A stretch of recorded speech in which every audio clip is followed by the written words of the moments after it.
So, breaking news as we come on the air this morning with the UN Security Council about to start an emergency meeting on the Taliban takeover in Afghanistan. That is what you're looking at on the left side of your screen. That is going to begin any minute as scenes like this one you're about to see unfold at the airport in Kabul. Desperate Afghans literally running after planes to try and get out.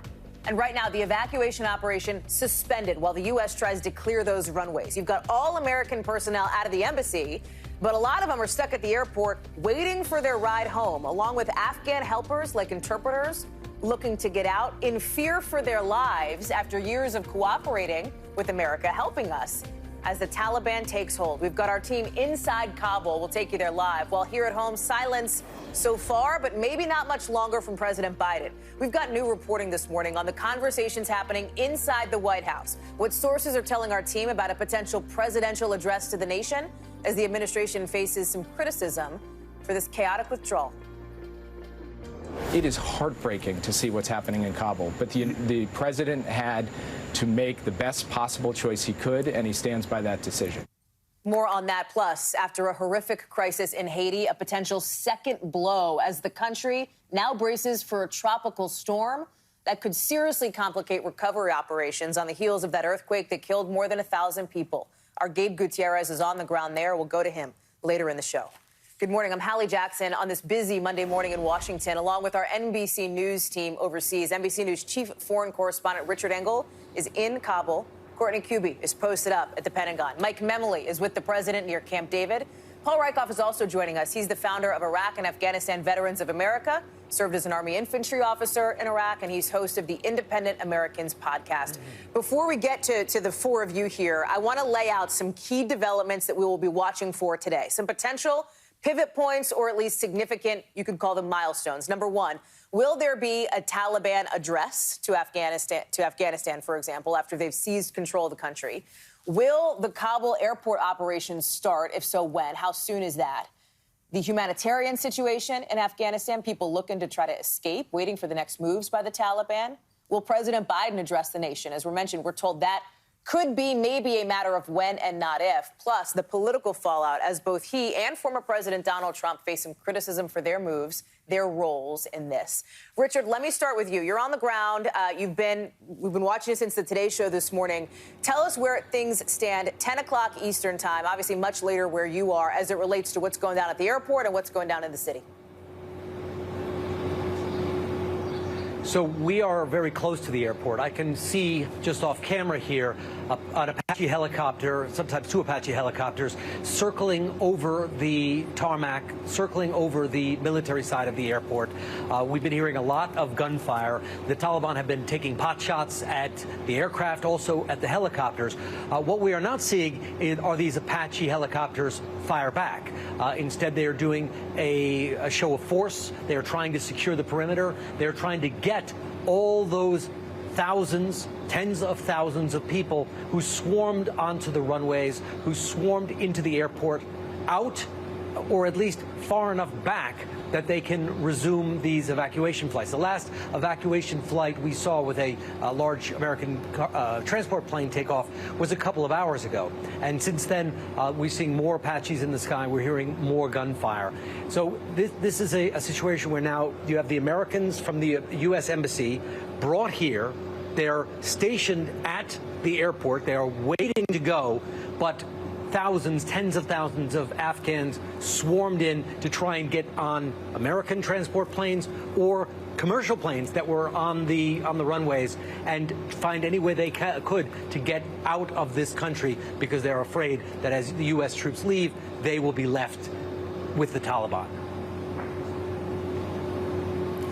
Richard, we talked about some of the developments that we may see at some point over perhaps the next 24 hours, perhaps longer. What is the next sort of pivot point that you are looking for at this point?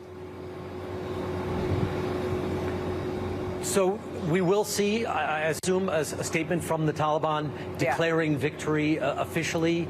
They were supposed to be doing that today. There was some talk even last night they were going to do it. They've taken over the presidential palace. There have been numerous videos of the Taliban sitting there in the Afghan equivalent of the Oval Office in the Arg Palace, eating a meal, having a good time, showing that they are in control. So that will come.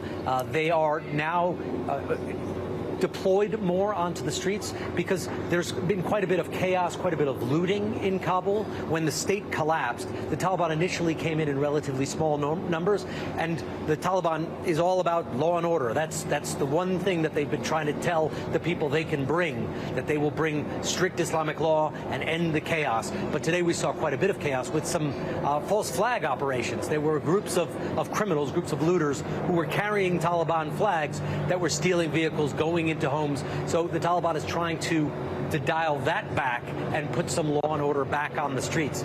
But here at the airport, the situation remains quite tense because this is the clash point. This is where the Americans still are. This is where large numbers of American troops still are. And the Taliban, I think, are enjoying watching the Americans squirm.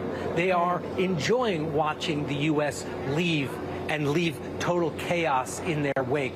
The images that are coming out are often compared to Saigon. I spoke to a well-placed U.S. official who said it's worse than Saigon, 100 times worse than Saigon, on a much bigger scale. So the Taliban, by sitting back, by firing occasionally at the troops, by slowing down this withdrawal, it only plays into their narrative that they were victorious, they took the country, they took it easily, and that the Americans are now leaving in a, they would say, a humiliating way, with some Afghans desperately trying to follow them. And for the Taliban, they say that the people who are leaving are the ones who joined the American project. They're not the true Afghans, that the true Afghans would be staying to be under the Taliban's rule, that these are the people who are collaborators, spies, bought off by the American project. Of course, that is not the case. There were some people who worked for the Americans, certainly, who are trying to leave, but also many average Afghans who are just terrified and repulsed by the Taliban's system of government, which denied education to women, stoned women, brought this country back to the Stone Age, and we're already starting to see a little bit of that Islamization reappear in Kabul. Richard, stand by for a second. Mike, I want to go to you because I have to imagine that inside the White House, they are cringing, and they have been cringing to hear any invocation of the memory of Saigon here, right? Because what we have seen so far this morning, with Jake Sullivan out doing some TV, right, we saw Secretary Blinken yesterday. We're looking ahead to the State Department, to the Pentagon briefings this afternoon, defending, of course, President Biden's decision-making process and the way that this has unfolded with more and more pressure. And I've talked to Democrats, Mike, who say, yeah, the president should come out and address the nation. The idea that there is pressure building on him now to come out and speak publicly to Americans. I know you and our team have some new reporting on this from your sources. Yeah, that's right, Hallie. I mean, the question at this point, as you laid out earlier, is not a matter of if the president will speak to the nation at this moment. It's a matter of when. And I'll add another question to that list, which is, what is he going to say? And that's part of what will determine the timing of when the president ultimately delivers an address to the nation. At this very moment, at least according to the schedule that we were given by the White House, the president will be receiving his daily intelligence briefing here just near where I'm standing right now at Camp David. And that'll be an important moment for the president to get the most facts up to the moment at this period in time, because that's, I think, what he will want to convey to the country, is not just speak to the country for the sake of speaking to the country. This is an administration and a president in particular who is not one for optics. They want him to be able to speak with authority and be able to deliver a clear message. Now, the message we've been hearing so far has been twofold. One is to acknowledge that the deterioration of the Afghan security forces, of the country itself, frankly, happened much faster than administration officials even had expected, even in the worst case scenarios that were outlined when he announced this in April earlier this year. But secondly, it's to re-explain what the philosophy here was on the part of the president, what drove this situation. It speaks back to the agreement that was made under the previous president, the Trump administration, making that agreement with the Taliban to stage withdrawal under certain conditions. And that is what Jake Sullivan, as you mentioned, one of those officials who was speaking on the morning shows just today was laying out. Let's hear his explanation of what the worst-case scenarios were. What we learned over the course of the past 2 weeks is that if we had stayed 1 more year, or 2 more years, or 5 more years, or 10 more years, no amount of training, equipping, or money or lives lost by the United States was going to put the Afghan army in a position to be able to sustain that country on its own. And Hallie, that's part of what this president is going to have to explain to the American people when he does speak with them, because it was just a little over a month ago that the president was specifically asked about whether it was inevitable that the Taliban would overrun the country, whether we could trust the Taliban. He said very clearly not, but he said it wasn't inevitable, and it was in part because, as he said, this Afghan nation was given the best training, the best equipment. But as Jake Sullivan also said in that interview this morning, you can't give them the will to fight for their country, and that's clearly what was lacking. Hallie. Courtney, pull back the curtain a little bit over where you are at the Pentagon and what you're hearing from military officials there this morning.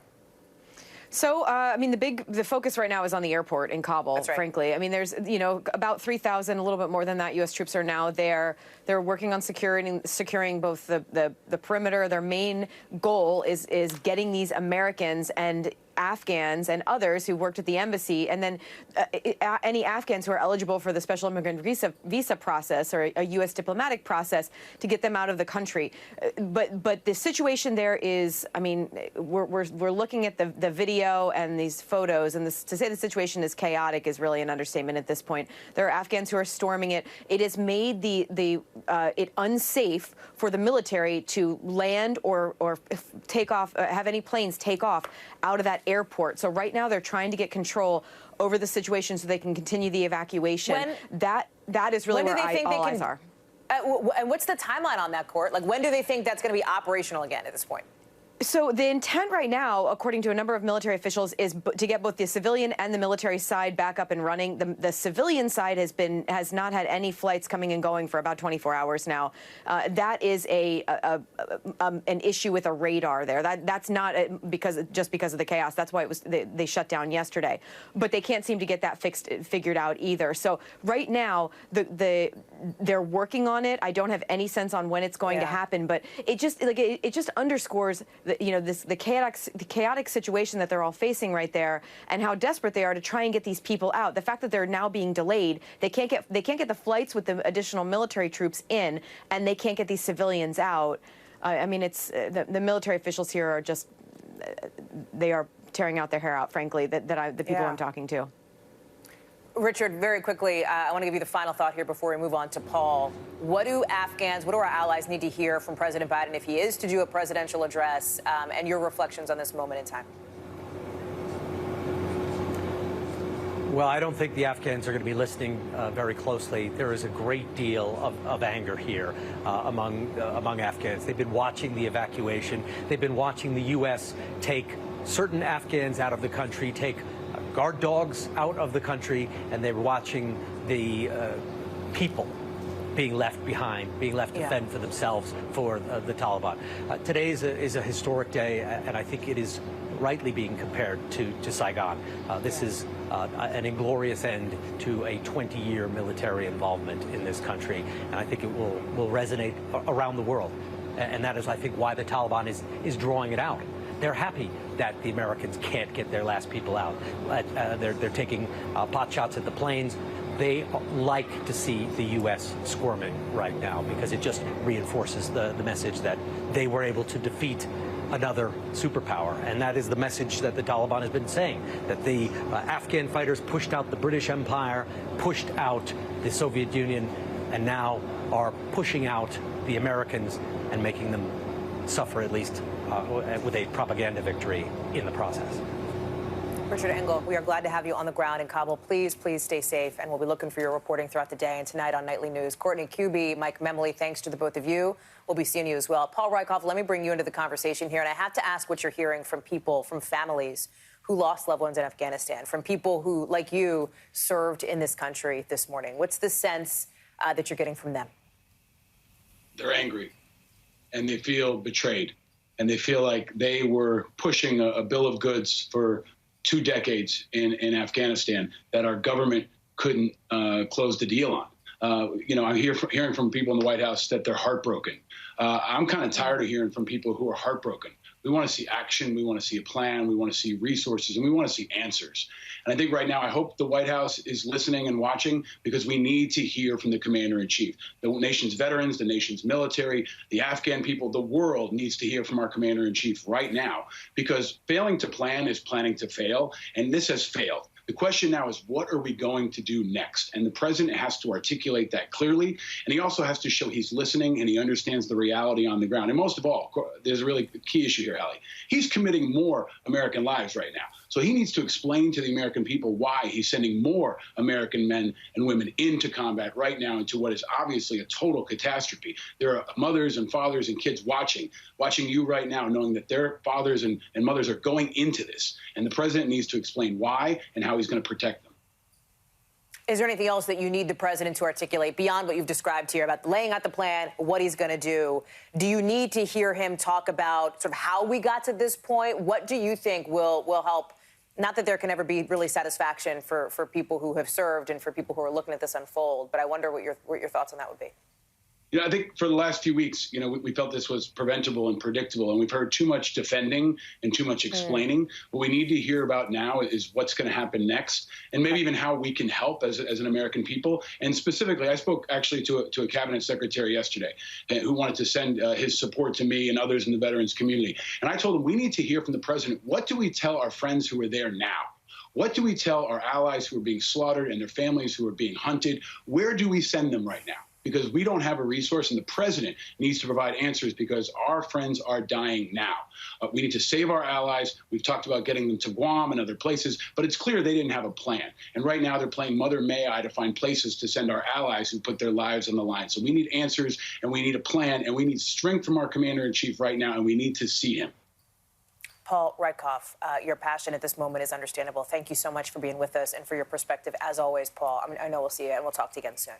Coming up after the break, Thanks. We're actually heading to Capitol Hill for more on this story, Afghanistan's fall to the Taliban. We're joined by Congressman John Garamendi, member of the Armed Services Committee, who will be with us live. Plus, later in the show, we go inside Dem leadership's push to pass Joe Biden's priorities with yet another division popping up in the party. And later, the first U.S. city to require proof of vaccination for basically anything inside. We're live with the latest.